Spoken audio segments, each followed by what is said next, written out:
Welcome to Reunite with Self podcast. I'm your host, Rukan. Here, we will be discovering and unraveling what is truly holding you back.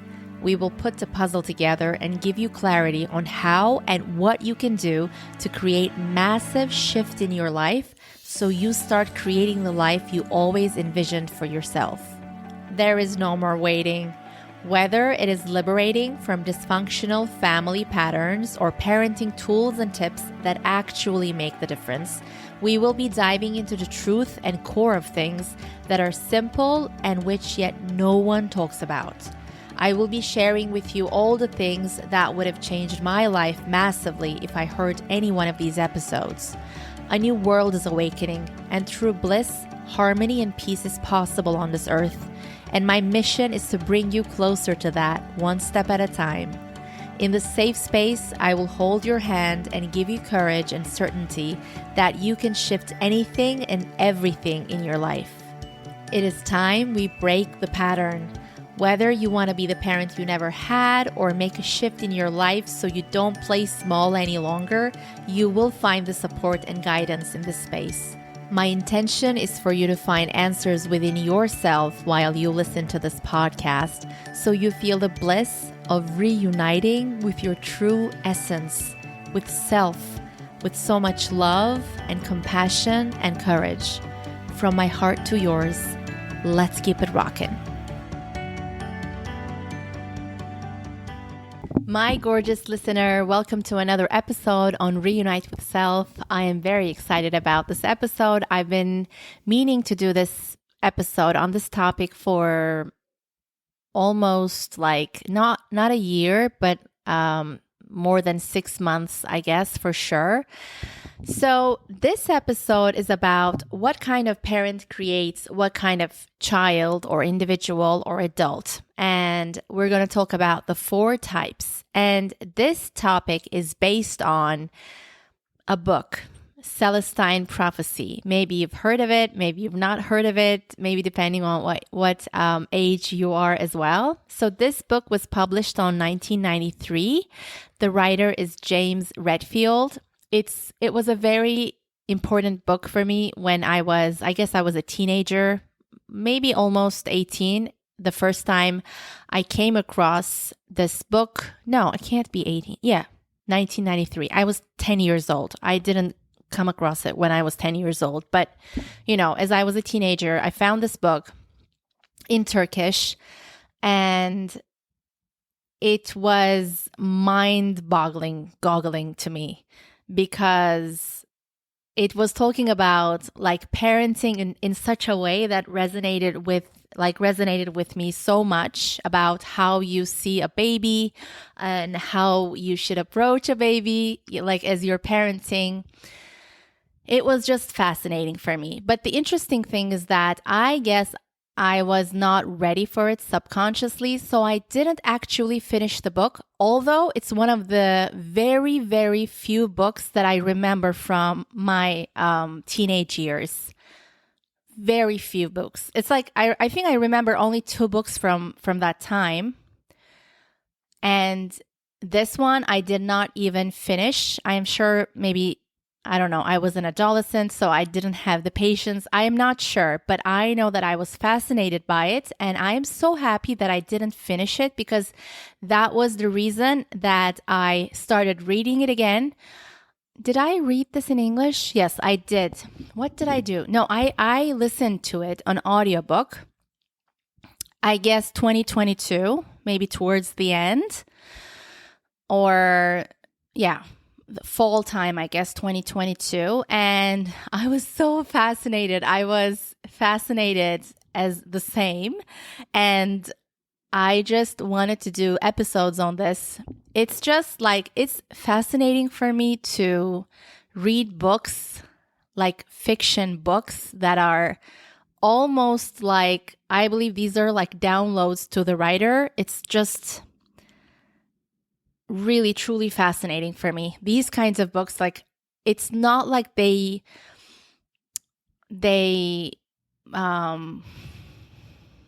come up with a story, but it's as if they remember a knowing, and it comes through them. So it's amazing, James Redfield. This book is amazing.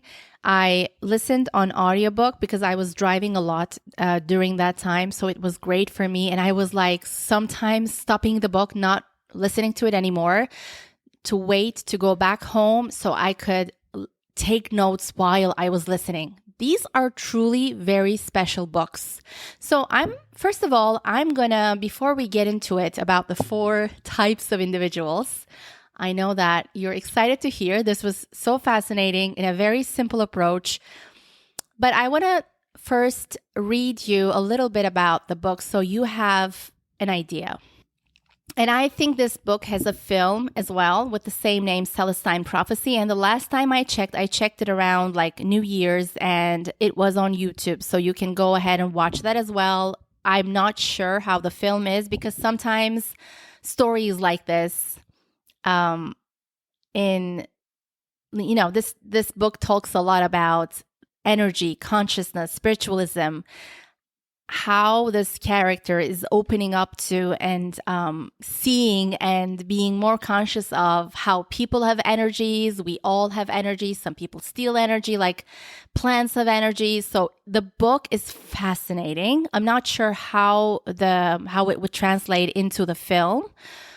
Maybe it's great. So I'm just going to read you a little bit from Wikipedia. I'm not sure I would explain the book like this, but I'll just give you an idea. So the book discusses various psychological and spiritual ideas that are rooted in many ancient Eastern traditions. I'm not sure it was Eastern traditions, but let's roll with it. It takes place in Peru. This American guy goes to Peru, and it's like an adventure story, but it has a lot of spiritual teachings in it as well. So it says, such as how opening to new possibilities can help an individual establish a connection with the divine. The main character undertakes a journey to find and understand a series of 9 spiritual insights in an ancient manuscript in Peru. The book is a first-person narrative of spiritual awakening. The narrator is in a transitional period of his life and begins to notice instances of synchronicity, which is the belief that coincidences have a meaning personal to those who experience them. The story opens with the male narrator becoming reacquainted with an old female friend who tells him about the insights contained in a manuscript dating 600 BC, which has been only recently translated. After this encounter leaves him curious, he decides to go to Peru. On the airplane, he meets a historian who also happens to be interested in the manuscript. The historian explains how the world is currently undergoing. Yeah, I wanted to read this to you, so you just have an idea. The historian explains how the world is currently undergoing an enormous shift in consciousness, elaborating on how things have been generally understood until now to be: 1, in the beginning, people believed the world to be governed by the forces of divinity. Everything could be explained as an act of a god or gods. 2, with increasing knowledge of the world brought about by scientific inquiry, people turned to the men and women of science for an explanation of life and their world. And 3, since the problem of how to find meaning in the world could not be solved by science, people chose to instead focus on efforts to improve their lives materially, subduing and plundering the earth for its natural resources, with a hyper emphasis on controlling economic conditions and market fluctuations. What was now occurring, explained the historian, was that the baseness of our current conditions had begun to infect our souls as well. We had become restless and desperate, primed for another fundamental shift in consciousness, so as to bring about the creation of a new, better world. So that's all I wanted to read for you, and let's begin the episode. So the main character goes through the Peruvian jungle. It's a beautiful adventure story, and he starts learning about these 9 insights. They're the secret to life, to everything, like why we are here, what's happening, and all of that. And in one of these insights, and he learns them from different encounters. And as he opens himself to new possibilities, his life starts changing, and he sees that you opening yourself to new possibilities just changes everything. The people that you get to meet, the experiences and adventures that you get to experience and have. Life just becomes miraculous this way, but you have to be in the flow and be conscious of what's happening. This is the way that we can really see the synchronicities. So I'm not going to go deeper into the book now. Let's get into the topic. So what kind of parent creates what kind of individual, the 4 types. So in one of these encounters, he listens to a man explaining to him and showing him how there are different types of people in the world and the reason behind it. They have experiences together that prove this as well. They witness different people, different dynamics in families of parents and children as well. And so it talks about this. Basically, there are 4 types of people. And depending on your air quotes drama, you know what yours as well. And so you might have a combination of these as well. It doesn't have to be just one, but usually people have one main and then they have a combination of another one or 2 other one, depending on the circumstance. They pick that one too sometimes. So the first one is aloof. The second one is interrogator. The third one is the intimidator. And the fourth one is poor me approach. So the first one is aloof. And I'll just go into it now. I'll tell you what kind of parent, like what aloof creates, and go into the other ones. So aloof people create interrogators. Aloof people are the ones that are avoidant, not present in their head. That means they are not present with their child's emotions. They are in their heads. They might be together the whole time. It doesn't matter. Physically, they might spend the whole time together, but they are not present. They are always in their world. You might think of a relationship that you've had as well, but let's focus on the parent first so that, the other stuff is just a result of what happened. So aloof people create interrogators. Interrogators are the ones that criticize. They are strong pursuit, let's say. They are proud to be critical. They criticize things. They are the criticizer, which is not fun to be around at all, and that it doesn't come from love. It doesn't come from true love at all. So aloof people are the ones that are not present, that are not connected with the other one. They are not open to deep connection. They avoid deep connection. They might avoid deep, true relationships. Like they might be married their entire life, doesn't matter. I'm talking about deep connection of intimacy, into me, you see, showing their true emotions, owning them, not just showing, but owning and expressing and being vulnerable and, being vulnerable so the other person can be vulnerable with them as well. The aloof is always in their own drama, in their own world. They rather not have something deep because these are all based on fear, by the way. None of them are would create a secure attachment, or none of them would have, a deep, true bliss, love, harmony with the other one. So aloof people create interrogators.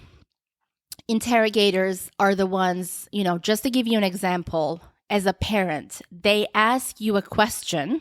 Imagine you were 6 years old, 4 years old, 14 years old, 20 years old, doesn't matter. This parent asks you a question just to be able to judge you or criticize your answer. That's the truth, not to deeply connect or anything. They ask you something just to be able to find a flaw so they can criticize it, they can comment on it, so they make you feel like bullshit at the end. So these are the interrogators.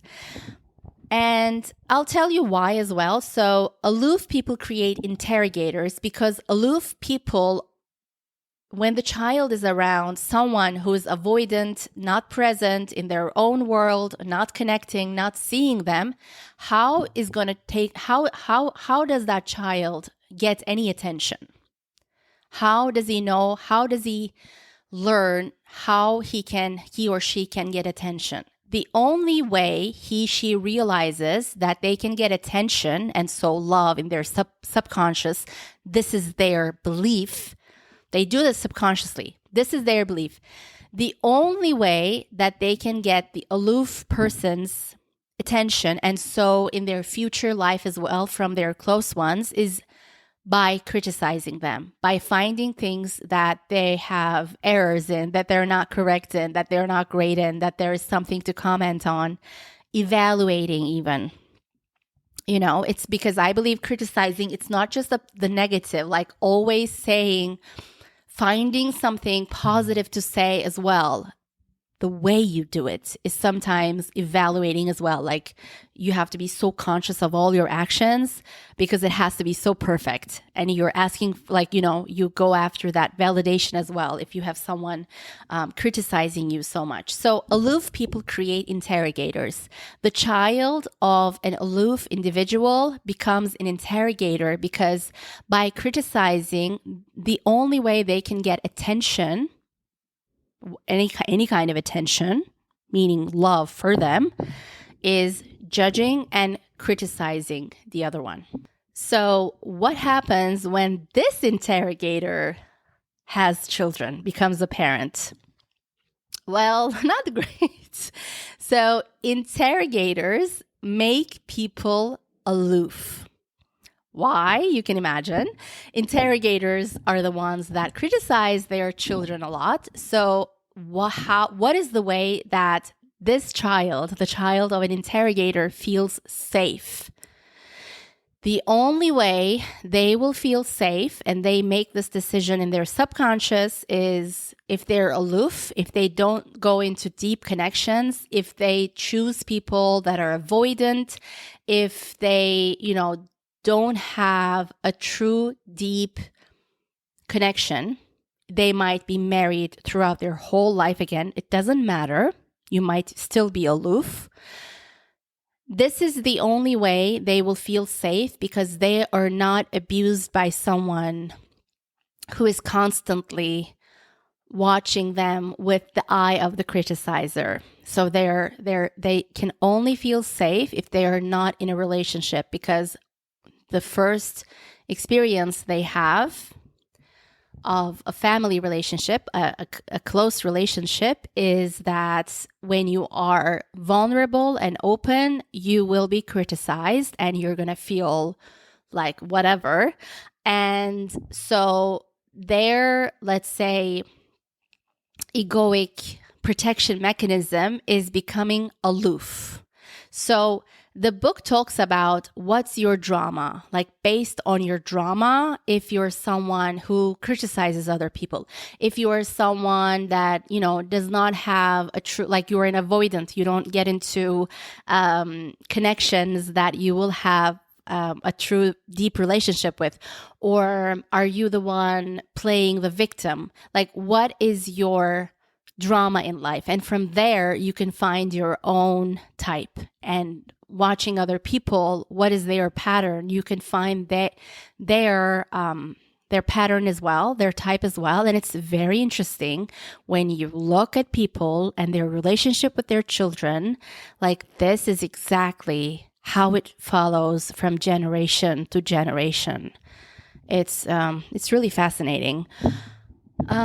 So this is a great way to talk about family dynamics as well, to see what kind of a deep impact a parent does have on the child. The parent has an incredible impact on the child, always. And so we can see through this approach as well. So if we talk about, aloof people create interrogators. Interrogators make people aloof. I am guilty of this as well. I am learning. I'm a recovering, let's say, codependent, but I I am recovering from being aloof for sure. And mine was very, very hidden. I was always picking the exact type of man that I wouldn't want to be in a relationship with, maybe, or that would avoid the relationship, that would not be into the relationship so that I would not risk myself. But this was very subconscious. It seemed as if to me that I really wanted a relationship, but that was my pattern in the past. I look at relationships so differently now because I'm becoming more conscious of what I used to do. I'm still learning. I'm going to continue learning this all my life because this was my history. This was my past of, mostly interrogators. So it's really fascinating. And the reason that I talk about all of this is not to judge yourself at all, be very compassionate with yourself. But I always say, to make a change, we first need to acknowledge what's happening. So when we understand our own, we have the chance to become more aware of our subconscious, what our subconscious does. So then we have the chance to be free from that. And the book talks about becoming conscious of it so that you have a chance to be free of it. This is big, huge, and you can be totally free from that, because it's all about the shadow and bringing light to the shadow, and you can truly transform it, because it's not your truth. It's not your true nature. I know it's not my true nature for sure. It's not my true nature inside at all. So that's why it's been really shifting a lot for me. And the book talks also about when you do this and when the shift begins, then you have a deeper meaning into why you were born in the first place. The reason behind why you were born, to learn what. This is so fascinating. So, interrogators make people aloof. And then there is the intimidator, okay? And maybe one of your parents had a combination. Like I said, maybe they were interrogators and also intimidators, or maybe they were aloof and they were intimidators. So intimidators create poor me approach. Intimidators are the ones who threatens you physically, emotionally. The classic is, when the child does something, the response of the mother is, I'm going to be cross with you. I'm not going to talk to you. I will go. I won't play with you. I will leave if you do this. I won't love you if you do this, or I won't talk to you. This is so huge on the child's psyche. You don't have the right to do that. Period. You don't have the right to do it. God, universe never gave you that right. And so, because it's so powerful, the intimidator chooses to use that against the child because it works. And so intimidator create poor me approach. The poor me approach is the ones that you see in life that play the victim. Oh, poor me, this happened, life happened to them. And they talk about their lives from a very disempowered way, they have no power over it. Even now, they're not talking from a perspective of this is what happened, but this is what I want to do now. This is what I'm creating. They don't talk about it that way, but they just want you to be sorry for them. And you might have had a relationship with someone who played the victim to get attention. So the idea is always to feel safe and to get attention. So intimidators create poor me approach, because intimidators are it's so traumatic for the child. It's a very strong energy. And so the child is threatened and traumatized. So then they start believing that they have no power over their lives, on how they feel, how they how they create their lives, their circumstances. So because of that, they have the belief in the subconscious, which can be changed, by the way, like this in a moment, that they're the victim. And the poor me ones, the book says, the poor me ones, the victim mentality ones, if that it's the way they do in their relationship, if this is the way they act, they play the poor me, the poor me, the poor me. Okay, you might have had a relationship with someone like this too. And when this fails, when this doesn't work, when this doesn't get them what the attention they want, or the control they want, or the safety they want, whatever it is, then another intimidator. When the poor me doesn't work, when it fails, another intimidator is born, the book says. And yeah, it makes sense. So you can look at your own way of life, like what you have created for yourself, what you usually do. Is it the aloof? Is it the interrogator, the criticizer? Is it the intimidator? Is it the poor me approach?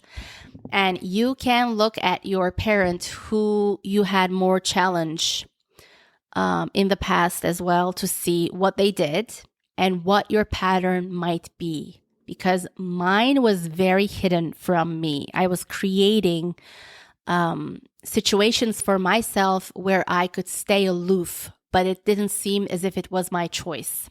So depending on your psyche, your intelligence, it has to be so discreet, so subtle that it had to continue that way.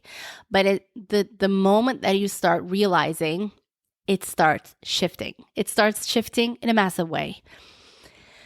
So yeah, when you understand yours, you have the chance to become more aware of what your subconscious does. And then you have the chance to be free from it totally. And then you have a chance to understand deeper meaning of why you were born into that family in the first place. Maybe you're going to start understanding your gifts very different from what you have imagined them to be. And maybe your pain is a part of that, brings about that gift that you actually have, that you can help other people around. So I'll leave you to it with this. Thank you so much for tuning in. If this was any kind of interesting for you, please share this with someone that has a lot of empathy and compassion. And so maybe they'll find something interesting from their lives. I love you so much. I'll see you next week. My gorgeous listener, if you had any takeaways from this episode or from this podcast in general, I would love to know. Please share this episode with a few loved ones right now. You never know how they can benefit from something so small. And please take a screenshot of this episode and share on IG, tagging me at Khewella. That is Khewella. Khewella. That is my goddess wear brand, my Instagram page. I would love to know what your takeaway was, or something you found inspirational, or a confirmation you believe in as well. That would make my day. And you can always DM me if you have a topic or a certain question in mind that you want me to talk about. And give me a 5-star rating if you feel like it. That would help this podcast immensely to get the word out. I love you. See you on the next one. I want to see you shine your brightest.